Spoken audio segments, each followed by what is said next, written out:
The stars were burning that night. Captain Elias Ward sat inside his small fighter ship, his hands trembling slightly on the control sticks. Around him, the endless void of space was filled with wreckage, fire, and drifting metal. The royal convoy of the Ellerin Empire, a fleet known for its beauty and perfection, was being torn apart by a swarm of pirate warships. The pirates were not ordinary raiders. They were Drax mercenaries, cybernetic creatures with no mercy and no code.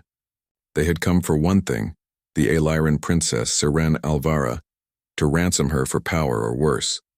The humans had been escorting the convoy under a trade protection treaty. Elias was just one of a few Earthborn pilots in the joint mission. Nobody expected an attack in deep neutral space. Nobody expected the human to become the last line of defense. "Command, this is Ward," Elias said through his comm. His voice cracked from exhaustion. "Shields gone, ammo low. But I can still fight," Static hissed back. The Ellyran fleet was gone, destroyed, or fleeing. Only the princess's escape shuttle still transmitted faint signals. Elias gritted his teeth. He looked at the scanner. 10 pirate ships locked on her trajectory. They would catch her in 2 minutes. "Not on my watch," he whispered. He pushed his engines to maximum burn. His small ship, the Valkyrie, shook violently as blue fire trailed from its thrusters. The computer screamed warnings. Metal plates rattled. He ignored them all. The pirates noticed him immediately. Energy bolts streaked across the void. Elias twisted and dove through the wreckage, his fighter weaving between the burning carcasses of ships. One bolt grazed his wing, sending sparks into the cockpit. "Easy, girl," he muttered to the Valkyrie. "Just hold a little longer." He fired his railguns, 2 clean bursts. The shots punched through the nearest pirate ship, splitting it in half. Another tried to flank him, but Elias cut power to one thruster and spun, letting inertia swing him into position. He fired again. Another explosion lit up the stars. There were still 8 left. His radar pinged again. The princess's shuttle was fleeing toward a blue nebula, but the pirates were faster. If they reached her, she would be taken. Elias's heart pounded. He thought of Earth, of his promise when he joined the treaty fleet, to protect humanity's allies and show them that humans were worth trusting. He couldn't fail now. "Computer," he said quietly. "Arm the reactor core for manual overload." "Warning," the ship AI responded. "Manual overload will result in total destruction of this vessel." "I know," Elias replied. "Just keep the system ready." He wiped the blood from a cut on his cheek. His oxygen levels were dropping. A hull fracture leaked air into space. He didn't care. His eyes locked on the pirate command cruiser, the largest ship controlling the swarm. If he could destroy that, maybe the others would scatter. He breathed slowly, steadying his shaking hands. "For the princess," he said softly. "For humanity." He dove straight into the enemy formation. Energy blasts ripped past his ship, glowing like miniature suns. He rolled hard, weaving through the chaos, firing back with precise bursts. He didn't miss. The pirates cursed in their guttural tongue, trying to target him. "Crazy human," one of their transmissions blared through the open channel. "You cannot stop us all." Elias smiled weakly. "Watch me." His railguns overheated. His shields were gone. The Valkyrie was falling apart, but Elias pushed her harder. The command cruiser loomed ahead, its hull glowing red from weapon fire. It was twice the size of a battleship. "Target pirate command cruiser," he said. "Set reactor overload, 30 seconds delay." "Confirmed," the AI replied. The cockpit lights flickered red. Warnings filled the screen. "Reactor critical. Core meltdown imminent." He locked onto the cruiser's bridge and whispered, "Let's show them what humans are made of." The Valkyrie roared forward like a comet. The pirates opened fire, desperate to stop him. Bolts of plasma tore into his hull, ripping through metal and flesh. The cockpit glass shattered. Freezing air rushed out. Elias screamed in pain but refused to stop. 5 seconds, the AI said calmly. He smiled, blood floating in zero gravity. "Goodbye, old friend." 4. The pirate ship's captain screamed orders. Too late. 3. He thought of home. Earth's blue skies, the laughter of his crew, the oath he had taken. 2. He saw a flash of white light on his radar. The princess's shuttle breaking through the pirate perimeter. Safe. 1. Elias closed his eyes. "Do it." The Valkyrie slammed into the pirate cruiser's hull. The explosion was blinding. pure light and fury tearing through the void. The shockwave shredded nearby ships, scattering debris in every direction. The entire pirate fleet broke apart in moments, their command network destroyed. When the light faded, there was nothing left of the Valkyrie. Only silence. The princess's shuttle escaped into hyperspace carrying the last recording of his sacrifice. Hours later, rescue teams arrived. They found nothing, no body, no ship, only radiation traces. The Alarin Empire declared Captain Elias Ward a hero of the stars. Statues were planned. Songs were written. Back on Earth, news channels replayed the last transmission. For the princess. For humanity, people cried. Soldiers saluted. The name Elias Ward became a symbol of human courage among the stars. But far away, beyond known space, something stirred in the darkness. A faint signal. A heartbeat that should not exist. Inside the remains of an unknown vessel, Elias floated in a golden light. He felt warmth. Air filled his lungs again. His body didn't hurt anymore. Voices whispered around him, soft and musical. His essence remains intact, said one voice. Unbelievable. His will refused to fade. Another voice, gentle and commanding, replied, Bring him to the chamber. The queen will want to see him. Elias tried to open his eyes, but everything blurred. He could only feel the weightless sensation of being carried through liquid light. He thought he was dreaming. Maybe this was death. Maybe he was finally free. But somewhere deep inside, his soldier's instinct whispered, This isn't heaven. He tried to move, but invisible energy held him still. He could sense it now. Something alien, something ancient, reaching into his broken body and rebuilding it. His memories flashed like lightning. His crash, the explosion, the princess's escape. He had died. He was sure of it. So why could he feel his heart beating again? When consciousness returned, he lay on a smooth, glowing surface. The room around him shimmered with floating crystals. Strange markings glowed across the ceiling like constellations. His armor was gone, replaced by a soft, white fabric. His wounds were sealed, his breathing steady. Where am I? He whispered, a voice answered, melodic and calm. You are safe, Captain Ward. Elias turned his head slowly. A figure stood near him, tall, slender, and radiant with silver skin and eyes like starlight. I am Saren Alvara, she said. You saved my life. Elias stared, confusion and disbelief filling his face. The princess, he breathed.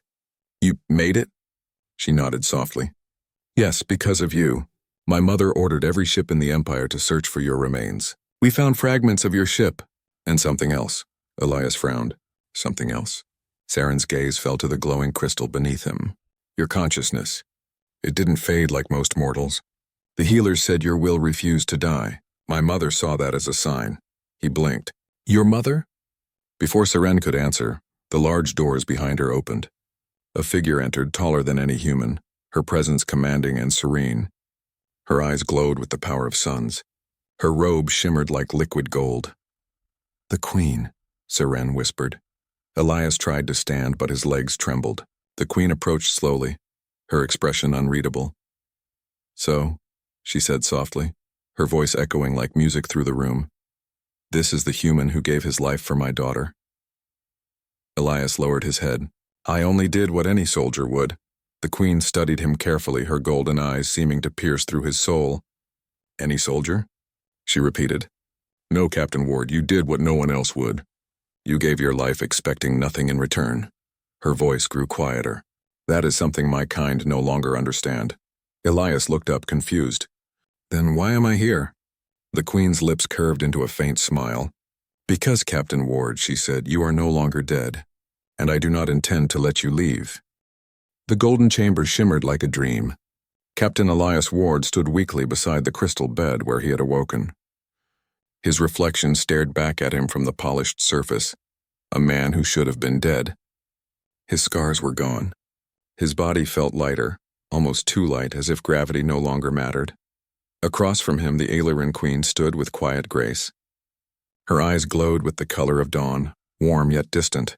Behind her, the Princess Saren Alvara watched silently, her expression soft but unsure. Elias broke the silence. Your Majesty, he said carefully, his voice rough, you said, I am not dead. How is that possible? The queen stepped closer. The air seemed to hum around her. Your body was destroyed, yes, she said. But your essence or your consciousness remained. You refused to fade even as your atoms scattered. That's not possible, Elias replied, shaking his head. No one survives that. Humans, the Queen said softly, are full of surprises. She gestured toward the glowing walls. The light dimmed, revealing strange patterns, lines of energy moving like veins through the room. We used our most sacred technology, the cores of renewal. They can rebuild matter, but only if a spark of will remains to guide it. Elias frowned. You mean, you used that thing to bring me back? The Queen nodded.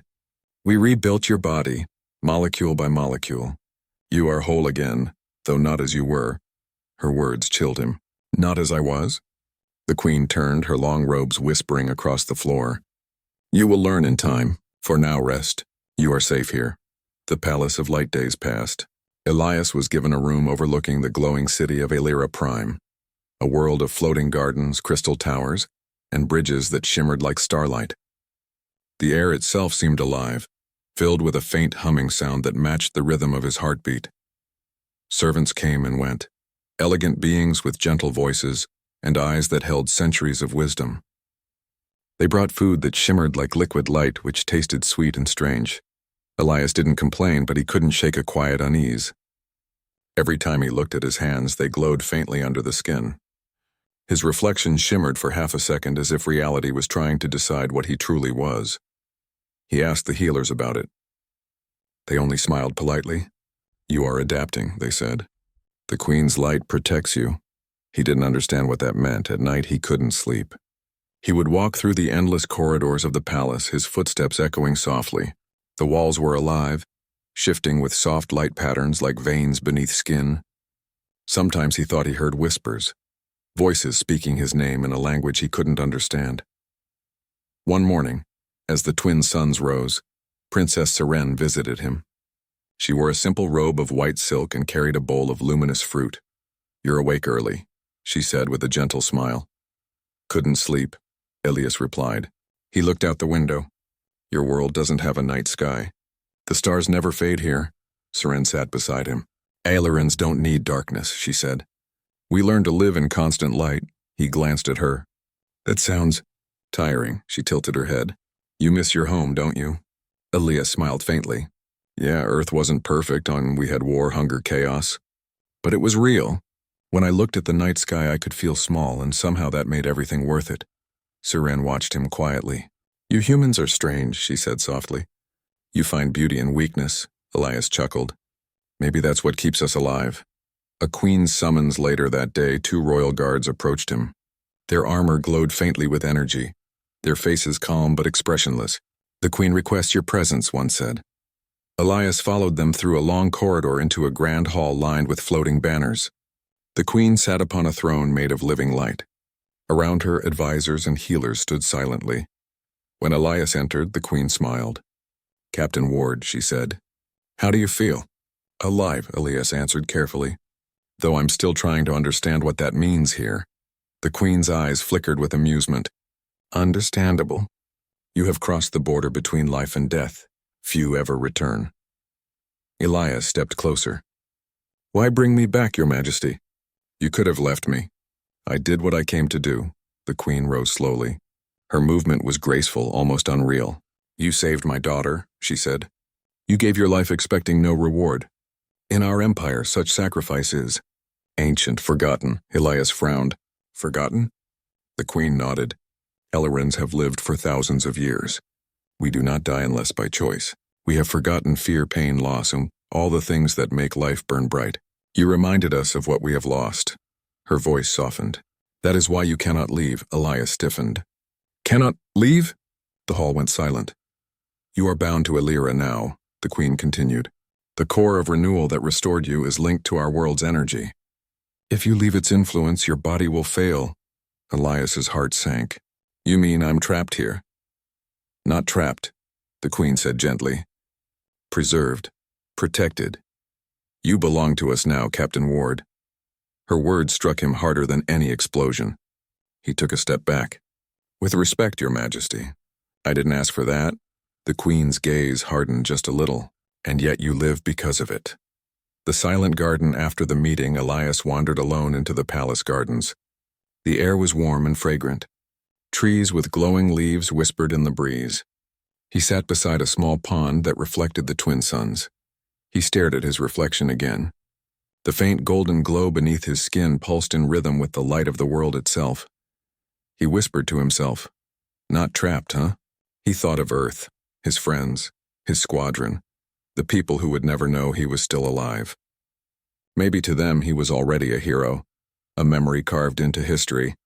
He clenched his fists. "Then maybe that's where I should have stayed," he muttered. Footsteps approached. Serene stood behind him, holding 2 cups of glowing blue liquid. She sat beside him silently for a moment before speaking. "She told you the truth, didn't she?" Elias nodded. "Yeah, I'm part of this place now. A souvenir from a war I didn't start." Serene looked down. "It wasn't her intention to hurt you. When she saw your will to live, she thought it was destiny." "Destiny?" Elias scoffed. "I call it bad luck." Serene smiled sadly. "You don't understand. My people used to be like you, brave, curious, passionate. But when we learned to escape death, we lost something. My mother believes you can remind us what life means." He stared at her. "By keeping me prisoner?" Her voice grew quiet. "By keeping you alive." They sat in silence for a long time. A strange connection that night, Elias dreamed. He saw flashes of light, strange symbols, and the Queen's voice echoing softly in his mind. "Do not fear, Elias Ward. You are bound to me now. Through my will, your life endures." He woke suddenly, drenched in sweat. The glow under his skin was brighter.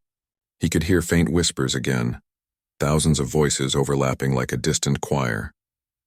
He clutched his head, groaning. The door slid open. Serene rushed in, worry in her eyes. "Elias, what's happening?" He looked at her with fear.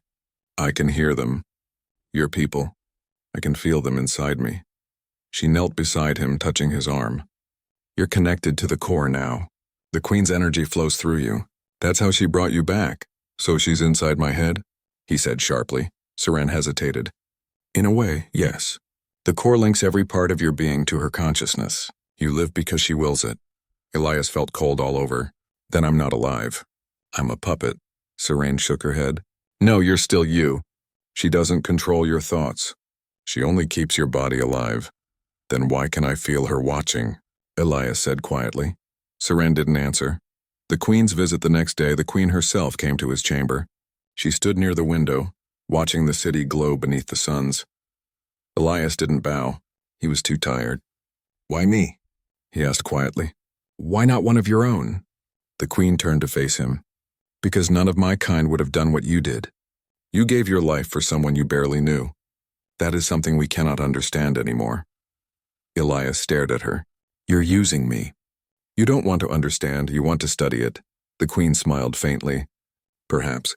Or perhaps I simply wish to keep the one mortal who reminded me what it means to care." Her words caught him off guard. For the first time he saw something in her eyes. Loneliness. Not the arrogance of a ruler, but the weariness of someone who had lived too long. "You are the first human to stand between death and eternity," she said softly.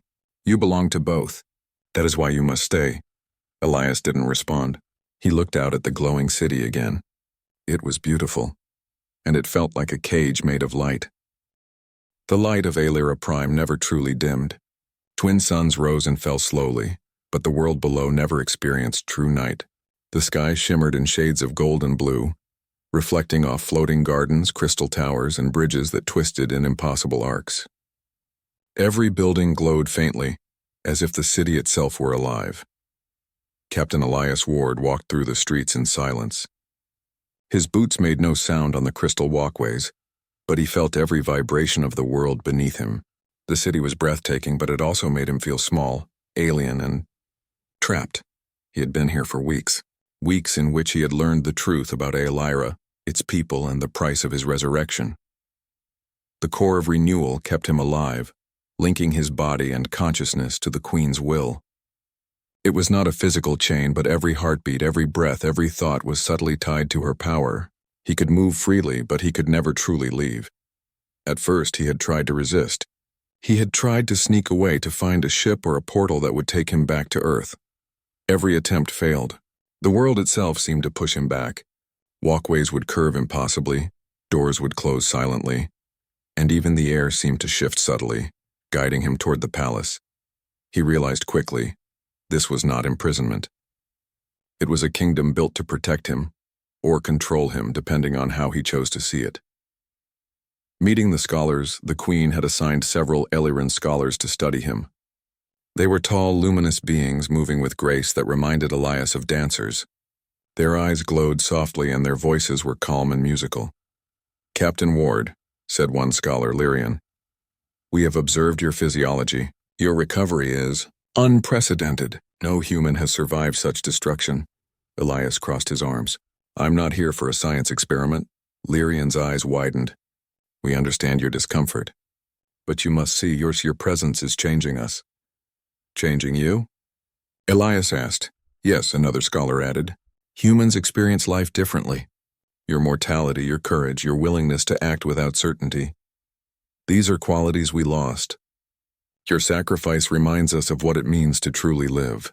Elias sighed. "So I'm a teacher now?" A glowing example. Lyrian shook his head. "Not intentionally. But the Queen believes that through you, our people can learn again. That is why she demands your presence." Elias clenched his fists. "You mean she wants to use me?" The scholars did not answer immediately. Their silence spoke volumes. First lesson in humanity. That evening, Elias was led to a courtyard where dozens of young Aelerans waited. They were being trained in arts, strategy, and science. But their training lacked urgency, emotion, and imagination. Everything was perfect. Everything was controlled. Everything was sterile. Elias stepped forward, unsure how to begin. "Watch carefully," he said. "I am not here to show you tricks. I am here to show you something you forgot: how to take risks." He picked up a staff used for combat drills. In his hands it felt heavy but real. He moved with precision, attacking imaginary foes, dodging and spinning. Every strike, every block had a measure of imperfection. Mistakes, hesitation, reactions. But they were alive. The students watched, fascinated. For the first time, they saw emotion in motion. Not perfect motion. Human motion. "Feel it," Elias said, panting. "Feel the fear, the urgency, the stakes. That is what life is." He called a volunteer, a young Eliran named Tyrael. Hesitant, she mirrored his moves. At first she faltered, but Elias encouraged her. "Good, now make a mistake." "Don't worry. Mistakes teach more than perfection." The courtyard buzzed with energy. For the first time, Elias saw wonder in the eyes of Aelerans. Excitement, curiosity, the spark of imagination. The Queen's observation. The Queen watched from a balcony high above. Her eyes were unreadable, glowing softly as she observed Elias. He did not notice her at first, absorbed in his teaching. Later she descended quietly, her presence a ripple in the air. "You are doing what I hoped," she said. Elias turned, wary. "Hoping or testing me?" She smiled faintly. "Both. I hoped that through you my people would learn to live again, to understand mortality, to remember courage." He frowned. "By keeping me here?" The Queen's gaze softened. "You have a choice, Elias. You can resent me, or you can see the gift. You are alive. More than alive. You are part of a change that will echo across centuries." Elias said nothing. He didn't feel like a hero. He felt tethered, used, and alone. She studied him for a long moment. "And yet your presence inspires more than I can express. That is why you must stay." A walk through the city after the lesson. Elias walked through the city with Princess Seren. The twin suns were low, casting long shadows across the crystal towers. "Do you like it here?" she asked. Elias shrugged. "It's beautiful, but it's not home." Seren nodded. "I understand. But you've changed things already. My people talk about the human who teaches us to feel again." He chuckled dryly. "Sounds like propaganda." "Not propaganda," she said. "Hope. They finally see that life is not about perfection. It's about living." He looked at her, studying the glow of her eyes. "You really believe I can change your people?" She smiled. "You already have. The question is, do you believe it yourself?" He looked away. "I just want to go home." "But you can't," she said softly. "Not yet." He walked in silence. Every step reminded him of the invisible tether linking him to the Queen's core. He was alive, yes, But at what cost? A spark of rebellion. That night, Elias found himself in a hidden courtyard. He had discovered that, while the Queen's influence was strong, there were small moments of freedom, places where her gaze did not reach directly. He trained there in secret, swinging the staff, running drills, and testing his strength. Sweat ran down his face, and for the first time in weeks, he felt fully alive. Not because he was free, but because he could still act. He realized something. Humans survived not because of chains, rules, or technology, and they survived because of will, creativity, and the courage to act despite fear. That was his true power, and the Queen could never take that away. He smiled faintly. If they want to use me, they're going to learn something too. Unexpected visitors before dawn, a faint vibration ran through the palace. Elias sensed it immediately, not from the core, but from something approaching. A small craft landed silently in the palace courtyard.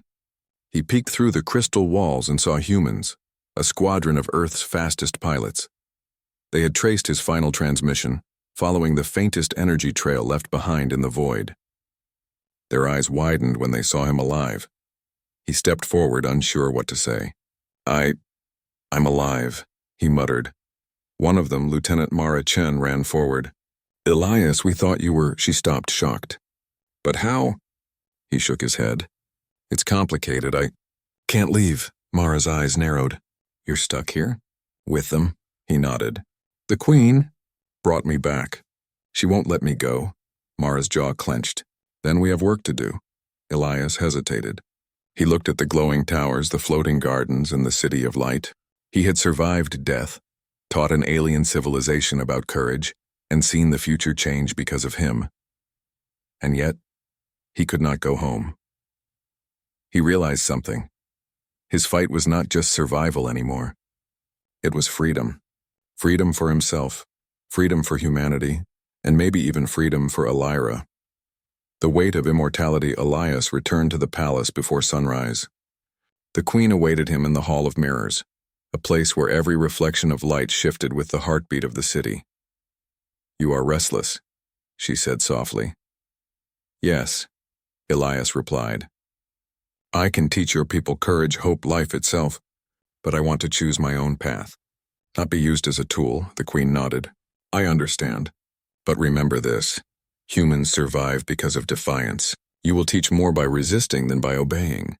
Elias's heart skipped a beat. She didn't threaten him. She didn't force him. She acknowledged his will. For the first time since his resurrection, he felt a spark of hope. Not just for himself, but for the kingdom of light that was slowly learning how to live again. The golden halls of the palace were quiet, but the air was thick with power. Every crystal in the ceiling shimmered faintly, pulsing in rhythm with the heartbeat of Elira Prime. Captain Elias Ward stood alone, his hands clenched at his sides, eyes fixed on the floor. For the first time since his resurrection, he felt real uncertainty. He had taught courage. He had reminded a civilization what it meant to live. He had seen hope spark in eyes that had forgotten wonder. And now, he was faced with a choice he didn't want to make. From the shadows, the Queen emerged. Her presence alone made the air hum. She wore a robe of living light, flowing like liquid energy across the floor. Her eyes, golden and deep, held the weight of centuries. Captain Ward, she said softly. You understand now, don't you? Elias looked up. I understand your world. I understand your people. But I don't understand why you insist I stay. I have a life outside these walls. People who need me, friends, family, Earth.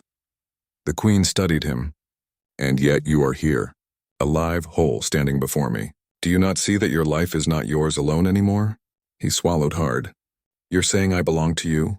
I am saying, she replied carefully, that your presence has already changed this empire.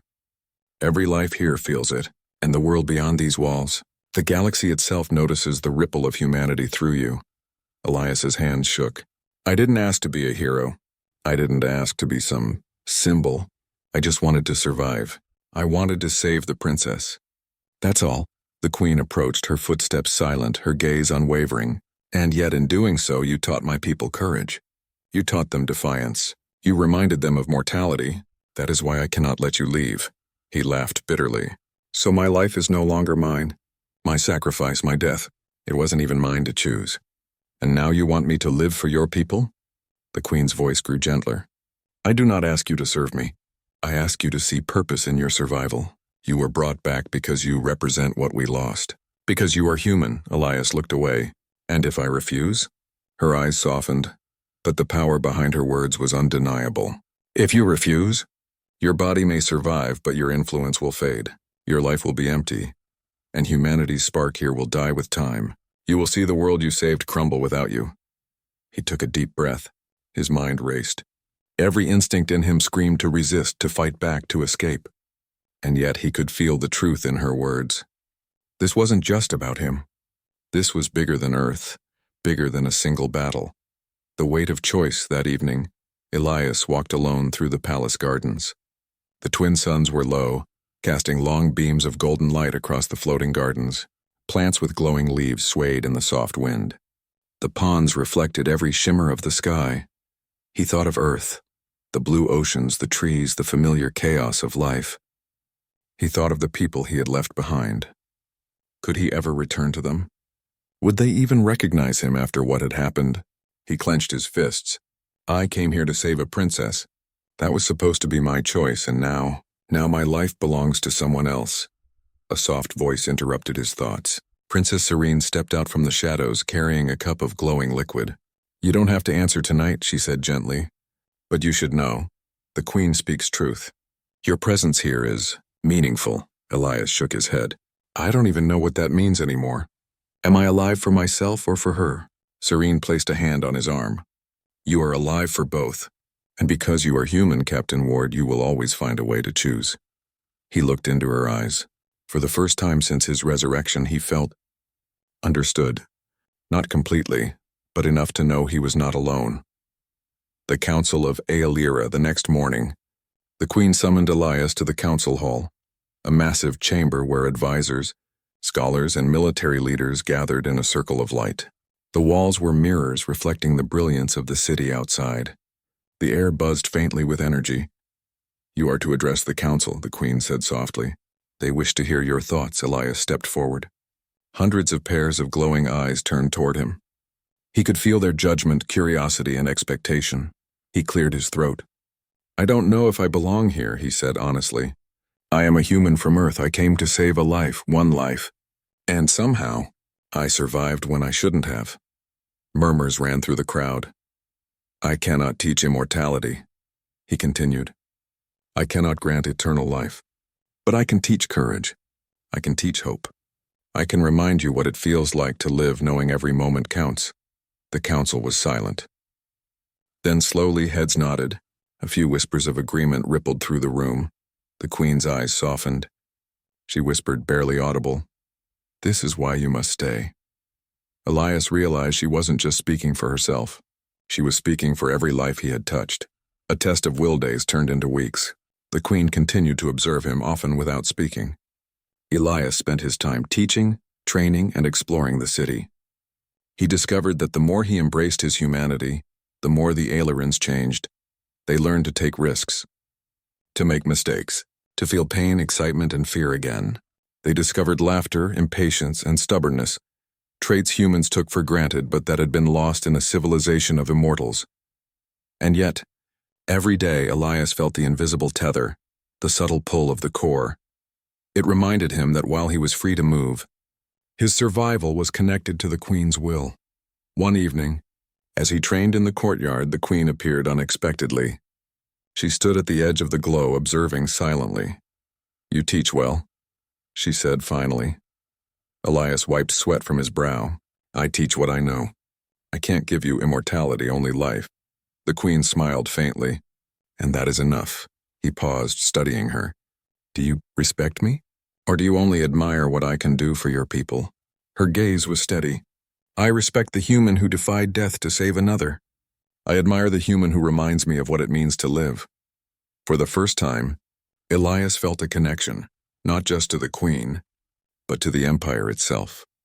The Queen's private chamber one night. The Queen called him to her private chamber. The room was vast, filled with light that shifted like water. Elias felt the hum of the core stronger here. You have changed my empire, she said softly. And yet, I see conflict in your eyes. You do not wish to stay. Elias looked at her. I don't. I want to go home. I want my life back. The Queen nodded. I understand. But consider this. Your life here is more than your own. You survived death. You taught my people courage. You reminded me, the ruler of this world, of mortality and hope. That is not something that can be undone. He clenched his fists. I didn't ask for this.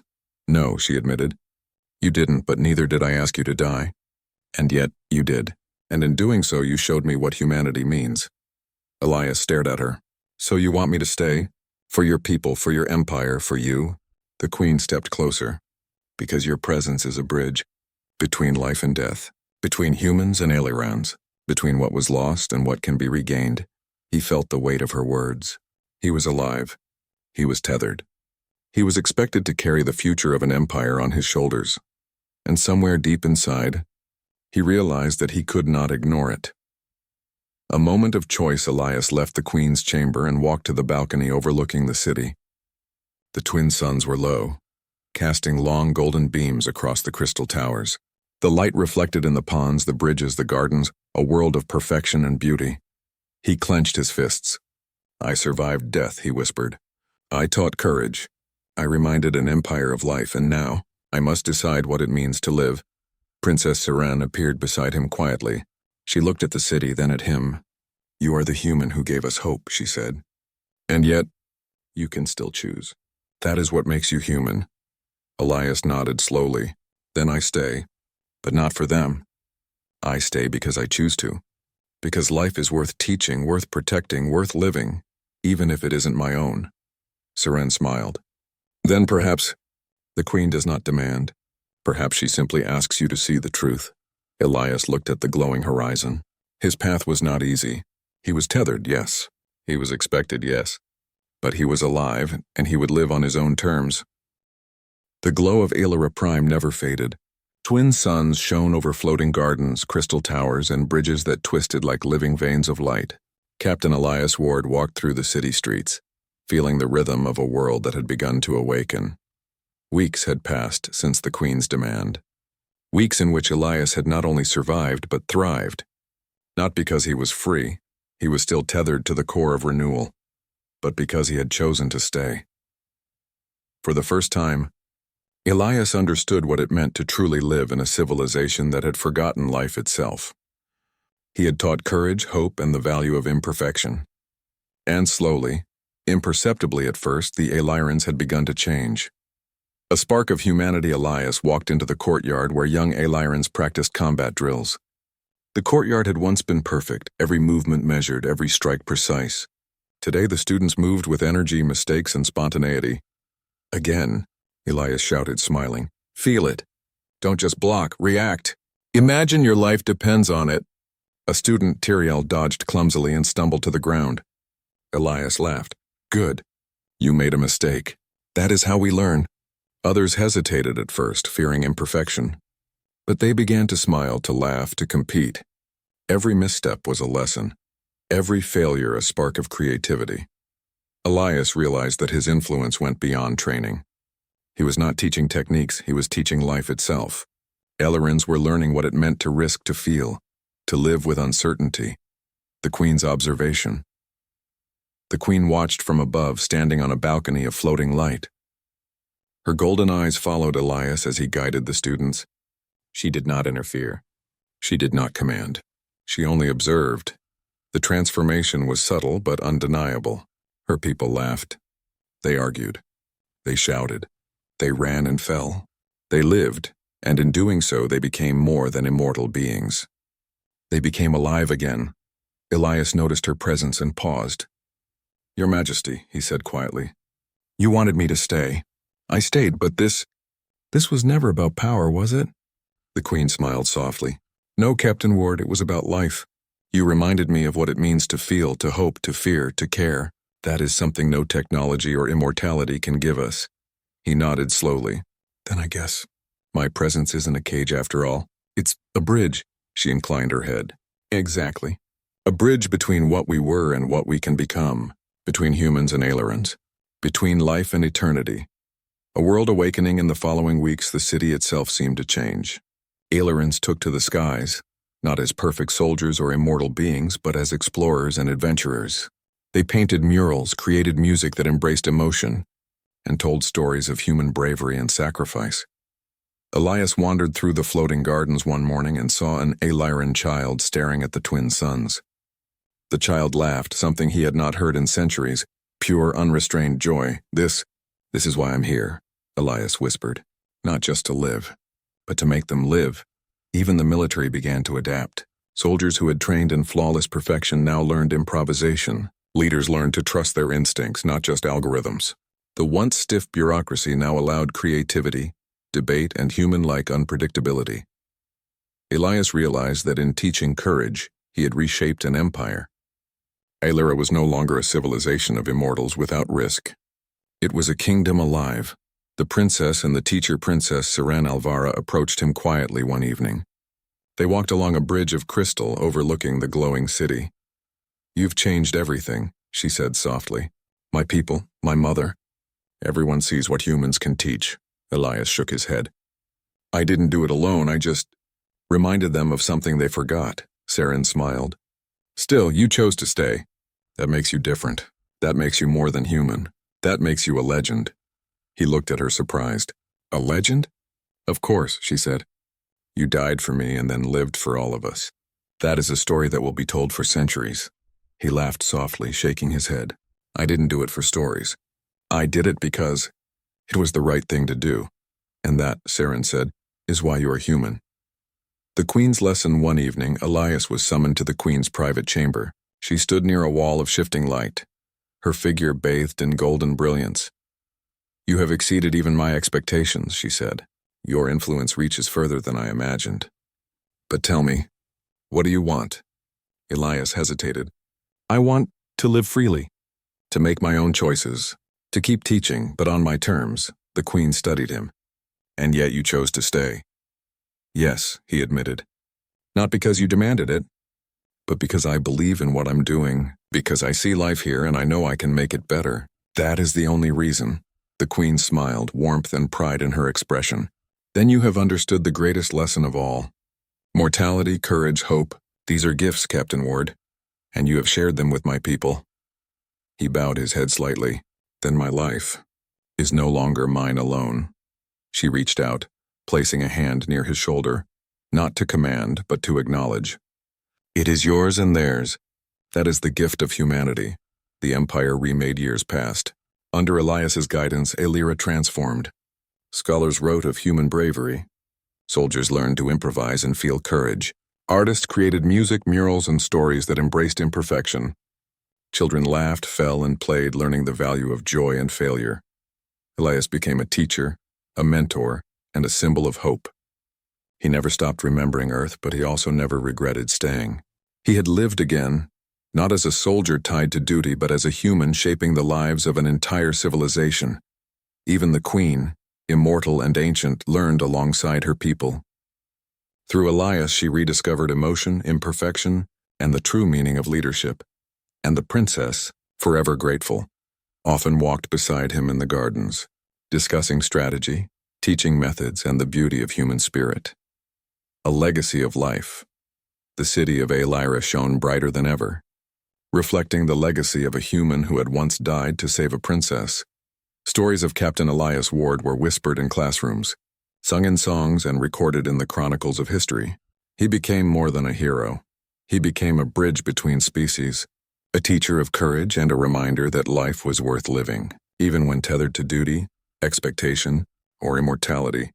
And yet Elias never lost himself. He laughed, he argued, he acted with choice and purpose. He was alive, truly alive, and he had taught an empire the same lesson. The final reflection, one evening, as the twin suns set in a brilliant cascade of color, Elias stood on a balcony overlooking the glowing city. The wind of Alyra brushed against his face. Princess Siran joined him, quiet and serene.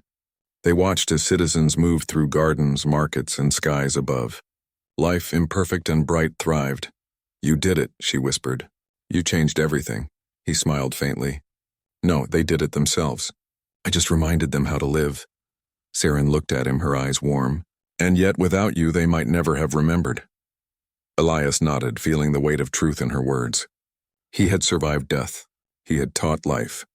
He had become a human legend, and somewhere deep inside, tethered to the Queen's power yet free in spirit, he knew the final truth. Being human was not about living forever, it was about living fully. Epilogue. Centuries later, historians on Lyra spoke of a human who had changed their world.